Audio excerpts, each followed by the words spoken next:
வணக்கம் மக்களே. இன்னைக்கு ஒரு துயர சம்பவம். மகாராஷ்டிரா துணை முதல்வர் அஜித் பவார் சென்ற சிறிய ரக விமானம் பாராமதி என்ற பிளேஸ்ல லேண்டிங் அப்போ கிராஷ் ஆயிடுச்சு. இந்த விபத்துல விமானத்துல பயணித்த 5 பேரும், அதாவது துணை முதல்வர் அஜித் பவார், அவருடைய 2 உதவியாளர்கள், அப்புறம் 2 பைலட்டும் இந்த பிளேன் கிராஷ்ல இறந்துட்டாங்க.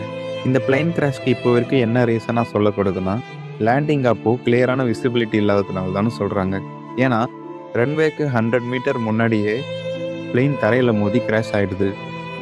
ஆனா மகாராஷ்டிராவை சேர்ந்த சில அரசியல் தலைவர்கள்லாம் என்ன சொல்றாங்கன்னா, இதுக்கு பின்னாடி ஏதோ அரசியல் சதி இருக்கும்னு சொல்றாங்க.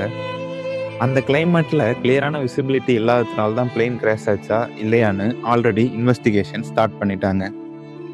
இந்த நிலைமையில தான் வெஸ்ட் பெங்கால் சிஎம் மமிதா பானர்ஜி இருக்காங்க இல்லையா, அவங்க இப்போ என்ன சொல்றாங்கன்னா, இந்த பிளேன் கிராஷுக்கு பின்னாடி ஏதாவது சதி இருக்கா இல்லையானும் சேர்த்து இன்வெஸ்டிகேஷன் பண்ணோம் அப்படின்னு சொல்றாங்க. இது இப்போ எல்லாரையுமே யோசிக்க வச்சிருக்கு.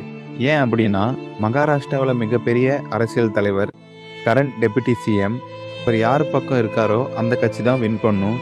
அது மட்டும் இல்லாமல் 7 டைம்ஸ் டெபுட்டி சிஎம்மாக இருந்திருக்காரு. ஸோ இன்வெஸ்டிகேஷன் ரொம்ப ப்ராப்பராக கிளியராக நடக்கும்னு சொல்கிறாங்க. சரி மக்களே, இதை பற்றி நீங்கள் என்ன நினைக்கிறீங்கன்னு கமெண்டில் சொல்லுங்கள். மேலும் செய்திகளுக்கு உங்கள் 60க்கு சப்ஸ்கிரைப் அண்ட் ஃபாலோ பண்ணுங்கள். நன்றி.